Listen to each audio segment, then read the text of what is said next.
मैं इमरान खान आपका icon of chemistry Khan sir YouTube channel पर हार्दिक स्वागत करता हूं। देखिए बेटा जी, जैसा कि आप लोगों के याद है, हम लोगों ने ऑर्गेनिक केमिस्ट्री में एक सुपर रिवीजन सीरीज स्टार्ट कर रखी है और आज उसका लेक्चर नंबर 7 अपन डिस्कस करने जा रहे हैं। अगर आपको याद हो तो मैंने आपको बताया था कि सुपर रिवीजन सीरीज में मैं आपको 5 क्वेश्चन करवाऊंगा और अपना जो पहला क्वेश्चन था वो नेम रिएक्शन के ऊपर आधारित था। मैंने आपको कहा था कि मैं आपको 30 नेम रिएक्शन करवाऊंगा, जिसमें से 13 नेम रिएक्शन तो अपन पढ़ चुके हैं। आज अपन 14वीं नेम रिएक्शन स्टार्ट कर रहे हैं, जिसका नाम है रोजेन-मुंड अपचेन अभिक्रिया, और इंग्लिश मीडियम वाले बच्चे इसको बोल सकते हैं रोजेन-मंड रिडक्शन रिएक्शन। आगे भी बात समझ में। तो आज बेटा हमने जो नेम रिएक्शन स्टार्ट की है वो नेम रिएक्शन कौन सी है भाई? रोजेन-मुंड अपचेन अभिक्रिया।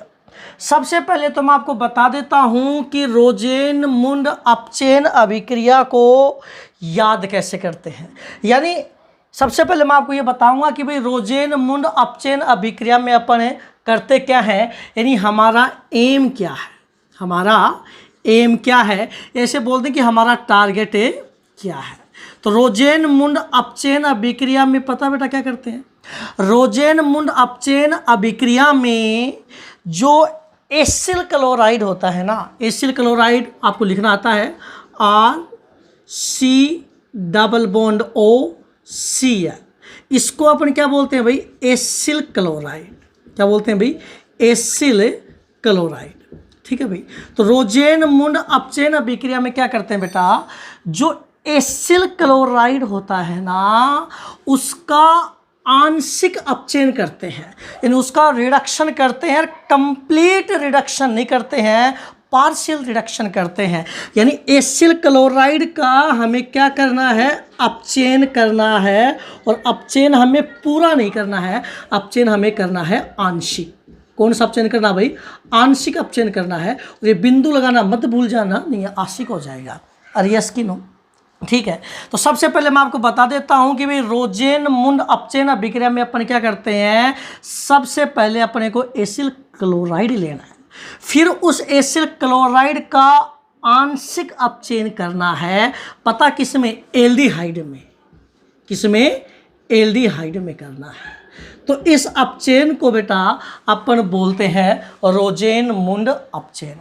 हालांकि यदि आप एसिल क्लोराइड का पूर्ण अपचयन कर दोगे, क्या कर दोगे? पूर्ण अपचयन कर दोगे, कंप्लीट रिडक्शन कर दोगे, पूर्ण अपचयन कर दोगे, ठीक है ना? पूर्ण अपचयन कर दोगे तो फिर बेटा ये जो एसिल क्लोराइड है ना, ये 1 डिग्री अल्कोहल में चेंज हो जाएगा, प्राथमिक अल्कोहल में चेंज हो जाएगा। लेकिन हमें ऐसा नहीं करना है, हमें ऐसा नहीं करना है। हमारा जो टारगेट है वो है एसिल क्लोराइड का हमें रिडक्शन करना है केवल एल्डिहाइड तक। जब कभी भी एसिल क्लोराइड को एल्डिहाइड में चेंज करना हो, आपके दिमाग में रोजेन-मुंड अपचयन आना चाहिए। अब करोगे कैसे? देखिए रिएक्शन आप कैसे लिखोगे। सबसे पहले आपको एसिल क्लोराइड लिखना है। ये लो भी, सबसे पहले हमने क्या लिख लिया? एसिल क्लोराइड लिख लिया। कैसे लिखते हैं भाई एसिल क्लोराइड को? RC≡O और ये मैंने क्या लगा दिया? Cl। ठीक। मुझे इसका क्या करना है? अपचयन करना है। अपचयन करने के लिए अपने को क्या चाहिए? हाइड्रोजन। यहाँ पर मैंने क्या काम ले ली? H2। ठीक है भाई। और अपचयन मेरे को कौन सा करना है? आंशिक अपचयन। अपचयन मेरे को कौन सा करना है? आंशिक अपचयन करना है, यानी कंप्लीट रिडक्शन नहीं करना, मेरे को पार्शियल रिडक्शन करना है। तो इस रिएक्शन में, रोजेन-मुंड अपचयन रिएक्शन में, यहाँ पर जो कैटेलिस्ट, यहाँ पर जो उत्प्रेरक काम में लेते हैं वो लेते हैं PDBaSO4। क्योंकि आप सब जानते हो PD है वो एक सक्रिय उत्प्रेरक है, एक्टिव कैटेलिस्ट है। अगर आप केवल पीडी को काम में लोगे तो ये जो एसिल क्लोराइड है इसका अपचयन 1 डिग्री अल्कोहल में हो जाएगा। इसीलिए बेटा मैंने क्या किया, पीडी के साथ BaSO4 काम में ले लिया। अब ये BaSO4 क्या करता है, ये उत्प्रेरक विष का कार्य करता है। किसका कार्य करता है भाई, उत्प्रेरक विष का कार्य करता है। यानी ये जो उत्प्रेरक पीडी है, ये जो उत्प्रेरक पीडी है इसकी रासायनिक क्रियाशीलता को कम कर देगा, जिससे एसिल क्लोराइड का अपचयन 1 डिग्री अल्कोहल में नहीं होगा, केवल एल्डिहाइड तक ही रुक जाएगा। तो जब कभी भी एसिल क्लोराइड का अपचयन आपको एल्डिहाइड तक ही करवाना हो तो आप हमेशा अपने दिमाग में एक ही चीज़ सेट कर लें, रोजेनमुंड अपचयन अभिक्रिया। कौन सी अभिक्रिया भाई, रोजेनमुंड अपचयन अभिक्रिया। अब रोजेनमुंड अपचयन अभिक्रिया में मैंने क्या बताया, सबसे पहले आपने क्या लिया भाई, एसिल क्लोराइड। सबसे पहले आपने क्या लिया, एसिल क्लोराइड। अब एसिल क्लोराइड का आप क्या करवा रहे हो, अपचयन करवा रहे हो, किसकी उपस्थिति में, PDBaSO4। ठीक है, तो क्या करना है आपको, पार्शियल रिडक्शन करवाना है, आंशिक अपचयन करवाना है। तो आंशिक अपचयन करवाने के लिए आपको कुछ भी नहीं करना, आप तो इसकी ट्रिक बता देता हूँ आपको, मैं इसकी ट्रिक बता देता हूँ। इसकी ट्रिक है बेटा, रोजेनमुंड अपचयन की आसान सी ट्रिक है। रोजेनमुंड का काम है Cl हटाओ, Cl हटाओ और H लगाओ, और H लगाओ। क्या लगाओ भाई, H लगाओ।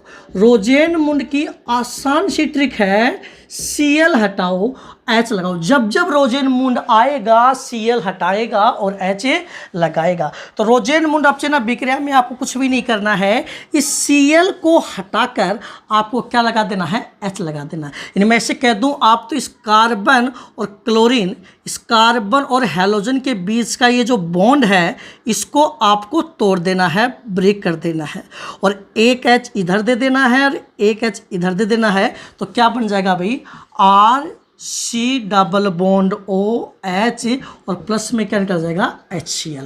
तो ये आपका क्या बन गया भाई, एल्डिहाइड। ये आपका क्या बन गया, एल्डिहाइड बन गया। तो ये अपनी है रोजेनमुंड अपचयन अभिक्रिया। आप दिमाग में सिर्फ एक ही बात सेट कर लो, जब कभी भी आपको क्या दिख जाए, PDBaSO4, जब कभी भी आपको क्या दिख जाए, PDBaSO4, दिमाग की बत्ती चलनी चाहिए, आपके दिमाग में आना चाहिए, अरे रोजेनमुंड अपचयन, रोजेनमुंड अपचयन Cl हटाएगा H लगाएगा, जब कभी भी आपको PDBaSO4 दिख जाए। चलो इसका एक एग्जाम्पल लिख लेते हैं। एग्जाम्पल से सर हमें रिएक्शन ज़्यादा समझ में आती है, बहुत अच्छी बात है भाई, आप तो बहुत होशियार बच्चे हो। देखिए इधर, फॉर एग्जाम्पल R की जगह बेटा मैंने ले लिया CH3, ठीक है, और C डबल बॉन्ड OCl। आप इसको क्या बोल सकते हो, देखो इसका साधारण नाम तो होता है एसिटिल क्लोराइड, फेमस नाम है, यही नाम आप जानते हो, एसिटिल क्लोराइड। और ये नाम आप याद भी कर लेना, इस नाम का यूज करके बोर्ड एग्जाम में क्वेश्चन बनाए जाते हैं। ठीक है भाई, एसिटिल क्लोराइड। और IUPAC नाम क्या होगा भाई इसका, एथेनोयल क्लोराइड। क्या होगा भाई, एथेनोयल क्लोराइड। ठीक है, क्या करवाना, रोजेनमुंड अपचयन। एरो के ऊपर आपको क्या लिखा हुआ मिलेगा, PDBaSO4, और एरो के नीचे आपको 2H या H2 लिखा हुआ मिलेगा। कुछ भी नहीं करना आपको, Cl हटाओ और H लगाओ, तो क्या बन जाएगा, CH3 C double bond OH plus में HCl बन जाएगा। बहुत अच्छी बात है। इसका साधारण नाम तो आप जानते हो, एसिटेल्डिहाइड। इसका साधारण नाम तो क्या होता है, एसिटेल्डिहाइड। और IUPAC नाम क्या होता है, आप सब जानते हो, एथेनॉल। क्या होता है भाई, एथेनॉल। तो इस प्रकार से आप इस रिएक्शन के ऊपर प्रैक्टिस कर सकते हो। ध्यान रखना, यहाँ पर जरूरी नहीं है कि आपको R ही लिखा हुआ मिलेगा, यहाँ पर हो सकता है कभी कभी आपको R की जगह AR यानी एरोमेटिक एसिल क्लोराइड भी लिखा हुआ आपको मिल सकता है। कैसे, चलो इसका एक एग्जाम्पल और लिख लेते हैं। देखिए, एक एग्जाम्पल तो आपने लिख लिया, एक एग्जाम्पल ये भी इसका बहुत फेमस एग्जाम्पल है भाई। कई बार यहाँ पर आपको क्या लिख के दे देगा, R की जगह AR लिख के दे देगा, बेंजीन। ठीक है भाई, और ये हो गया आपका AR। फिर क्या है, C डबल बॉन्ड OCl। इसका तो फेमस नाम आप जानते ही हो, आपने इसको दिलों में बसा रखा है, बेंजोइल क्लोराइड। क्या भाई, बेंजोइल क्लोराइड। ठीक है, आपको तो देखना, अरे भाई एसिल क्लोराइड ही तो है, बस आर की जगह क्या गया, AR। क्या करवाना है इसका अपचेन, ये लो। कौन सा अपचेन करवाना है, रोजेनमुंड अपचेन। जब जब रोजेनमुंड आएगा Cl हटाएगा और Ha लगाएगा तो क्या बन जाएगा भाई, ये तो आपकी क्या है, बेंजीन। ठीक, और ये आपने क्या लगा दिया, C double bond OH plus में क्या निकाल दिया, HCl।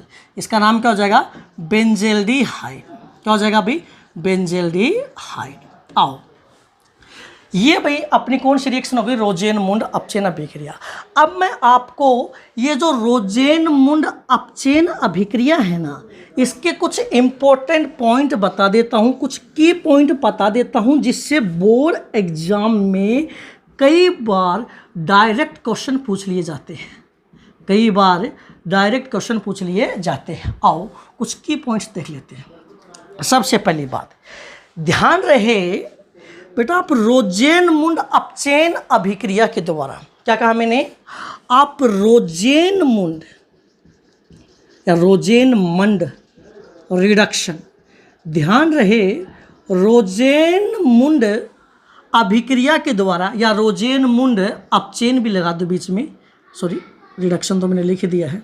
ठीक है, ध्यान रहे रोजेनमंड रिएक्शन रोजेनमुंड अपचेन अभिक्रिया के द्वारा, रोजेनमुंड अपचेन अभिक्रिया के द्वारा आप कभी भी फॉर्मेल्डिहाइड नहीं बना सकते। आप फॉर्मेल्डिहाइड नहीं बना सकते। क्या नहीं बना सकते भाई, फॉर्मेल्डिहाइड नहीं बना सकते, फॉर्मेल्डिहाइड नहीं बना सकते। क्यों नहीं बना सकते, तो आप खुद सोचो। देखिए क्वेश्चन क्या है कि यार रोजेनमुंड अपचेन अभिक्रिया के द्वारा फॉर्मेल्डिहाइड नहीं बनाया जा सकता। अब आपके दिमाग में क्वेश्चन आएगा सर ऐसा क्यों, तो आप बना के देख लो, आप खुद सोचो। यदि आपको रोजेनमुंड अपचेन अभिक्रिया के द्वारा फॉर्मेल्डिहाइड बनाना है तो इस R की जगह आपको क्या काम में लेना पड़ेगा, H। यदि इस R की जगह H आएगा तो इस R की जगह भी H आएगा, यानी आपको रिएक्शन में क्या काम में लेना पड़ेगा, फॉर्मिल क्लोराइड। क्या काम में लेना पड़ेगा, formal chloride, HC double bond OCl। तो आपको अभिक्रिया में क्या काम में लेना पड़ेगा, फॉर्मिल क्लोराइड। ठीक, या फिर आप इसका IUPAC नाम भी बोल सकते हो, मेथेनोइल क्लोराइड। यदि आप रोजेनमुंड अपचेन अभिक्रिया में क्या लेते हो, फॉर्मिल क्लोराइड, और फिर क्या करवाते हो उसका अपचेन। चलो अपचेन के लिए आप क्या काम लेते हो, PDBaSO4। तो आप तो कहोगे ये लो सर यहाँ से इस बॉन्ड को ब्रेक कर दो, इधर H लगा दो, इधर H लगा दो, बन तो गया फॉर्मेल्डिहाइड। फिर अभी तो आप कह रहे थे कि इससे फॉर्मेल्डिहाइड बन ही नहीं सकता। लेकिन आपकी जानकारी के लिए बता दूं बेटा, ये तो हमने कल्पना की है, ये तो हमने क्या किया है, इमेजिन किया है, ये तो हमने कल्पना की है कि ऐसा होगा तो ये होना की है, लेकिन वास्तव में ऐसा होता नहीं है। क्योंकि ये जो फॉर्मिल क्लोराइड होता है ना, क्योंकि ये जो फॉर्मिल क्लोराइड होता है ना, ये रूम टेम्परेचर पर, कमरे के ताप पर क्या होता है, बहुत ज़्यादा अस्थायी होता है। बोले तो क्या होता है, अनस्टेबल होता है। क्या होता है, अनस्टेबल होता है। तो ध्यान रखना, सबसे पहला पॉइंट रोजेनमुंड अपचेन अभिक्रिया का आपको दिमाग में ये सेट करना है कि रोजेनमुंड अपचेन अभिक्रिया से आप फॉर्मेल्डिहाइड नहीं बना सकते। क्यों नहीं बना सकते, क्योंकि फॉर्मेल्डिहाइड बनाने के लिए आपको फॉर्मिल क्लोराइड काम में लेना पड़ेगा, और फॉर्मिल क्लोराइड है ये तो कमरे के ताप पर क्या होता है, अस्थायी होता है। इसीलिए आप रोजेनमुंड अपचेन अभिक्रिया के द्वारा फॉर्मेल्डिहाइड नहीं बना सकते। दूसरी बात, कई बार बोर्ड एग्जाम में क्वेश्चन ये पूछ लिया जाता है कि रोजेनमुंड अपचेन अभिक्रिया में ये जो PD होता है ये किसका काम करता है। तो आप सब जानते हो, तो PD तो किसका काम करता है, उत्प्रेरक का। और दूसरी बात ये पूछ लिया जाता है कि भाई जो BaSO4 है वो किसका काम करता है, तो ये उत्प्रेरक विष का काम करता है। किसका काम करता है, उत्प्रेरक विष का काम करता है, यानी उत्प्रेरक की क्रियाशीलता को कम करता है। कई बार डायरेक्ट क्वेश्चन ये कर लिया जाता है कि रोजेनमुंड अपचेन अभिक्रिया में, रोजेनमुंड अपचेन अभिक्रिया में पीडी के साथ ये रहा ना पीडी के साथ BaSO4 क्यों प्रयुक्त किया जाता है? तो नॉर्मल सी बात है, रोजेनमुंड अपचयन अभिक्रिया में जो पीडी होता है वो एक सक्रिय उत्प्रेरक होता है। यदि आप रोजेनमुंड अपचयन अभिक्रिया में केवल पीडी को काम में लेते हो तो एसिल क्लोराइड का अपचयन एल्डिहाइड तक नहीं रुकेगा, एल्डिहाइड का फर्दर अपचयन हो जाएगा प्राथमिक एल्कोहल में। तो एल्डिहाइड का अपचयन प्राथमिक एल्कोहल में ना हो, इसलिए अपन पीडी के साथ BaSO4 प्रयुक्त करते हैं। तो इस क्वेश्चन का आंसर आप क्या लिखोगे? क्वेश्चन ये आएगा कि रोजेनमुंड अपचयन अभिक्रिया में पीडी के साथ BaSO4 क्यों प्रयुक्त किया जाता है? सिंपल सा उत्तर लिखना है आपको कि रोजेनमुंड अपचयन अभिक्रिया में पीडी एक सक्रिय उत्प्रेरक है। इस उत्प्रेरक की क्रियाशीलता को कम करने के लिए BaSO4 प्रयुक्त किया जाता है ताकि अभिक्रिया में बना एल्डिहाइड आगे प्राथमिक एल्कोहल में अपचयित न हो पाए। Thank you very much.